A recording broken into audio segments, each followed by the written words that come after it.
नमस्कार दर्शक बंधु आज मुझे आउ एक रेसिपी नहीं आसी रेसिपीटी हूँ घर तैयारी स्पेशल दहीबरा।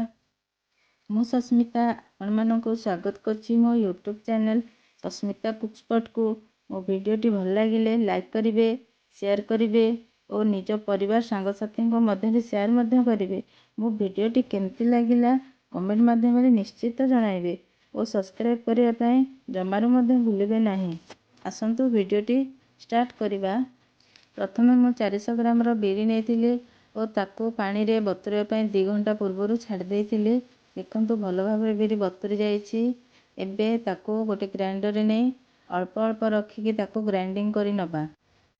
देखंतु ए भली भाबे टिके बहलिया बहलिया ताको ग्राइंडिंग करि नबा सब जाक बिरी को। देखंतु ए भली भाबे मोटा रखिकी बिरी को बाटिबा, बेसी पतला करिवा नहीं। बेसी पतला हो गले बरा पकेबो असुविधा होता है। एबे मु नेजी 1 कप सुजी और 1/2 कप मैदा।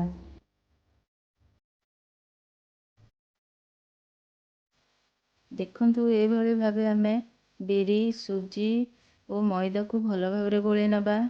भल कि मिसी गला परे हमें ताको 10 मिनिट पई घोड़े की रखी दबा। एबे 10 मिनिट हो जाइछि। एबे हमें 1.5 चम्मच लूण और 1/2 चम्मच सोडा पकेकी बिरी को भल भाबरे मिसई दबा। भल कि मिसैला परे ताको आउ 15 मिनिट पई ताको फुलिबा पई छाड़ दबा। एबे 15 मिनिट हो जाइछि। देखि नबा हम बिरीटा फुलिछि कि नहीं। देखंतु बहुत सुंदर भाबरे बिरीटा फुली जाइछि। एबे हमें गैस टी लगे कड़े रे तेल गरम करि नबा।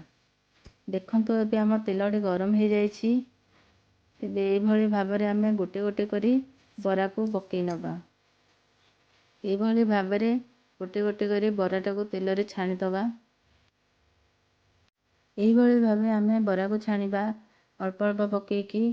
बहुत पकेले बरा गुड़ाक लगी जाई भांगी जाई पारे। सेतिपई अल्प अल्प पकेकी बरा को छाणीबे। देखंतु हम बरा गुड़ाक बहुत सुंदर भाबरे फुली गलानी एवं सुंदर कलर मध्ये आसी गलानी। एबे ताको गोटे जगह को काढ़ी नबा।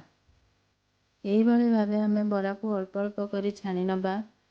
बरा को गोटे जगह रे रखिकी ताको किछि समय पई ठंडा करिकी रखिबा। देखिया बरा ठंडा हेलानी कि नहीं। बरा ठंडा हो जाइछि।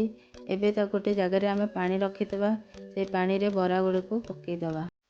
एही भली भाबे अल्प अल्प बरा छाणीबे और ताको किछि समय ठंडा करिकी रखिबे। तापरे पानी रे पकेइबे।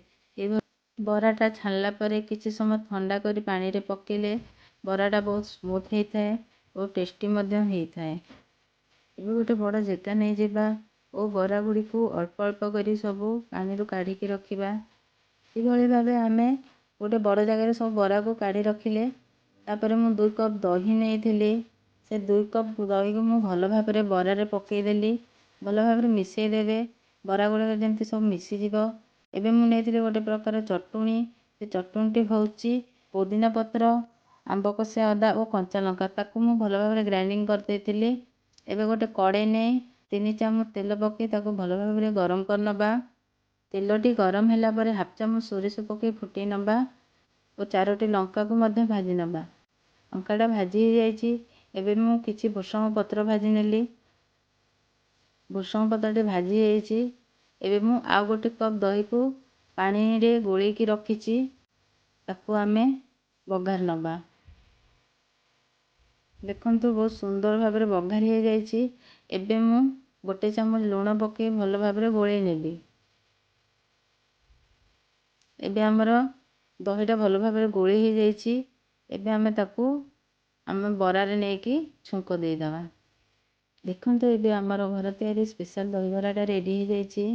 एबे हमें किछि भजा हेता भुसंग पत्र पकेइबा और जीरा लंका गुंड मध्य भल भाबरे ताकू छिंची दबा। देखंतु एबे हमर घर तैयारी स्पेशल दही बरा रेडी हो जाइछि। एबे हमें ताकू गोटे जगह रे काढ़ी रखिबा। मो वीडियोटी भल लागिथिले लाइक करेंगे, शेयर करेंगे और कमेंट माध्यम रे निश्चय जणेबे। रहुछि जय जगन्नाथ।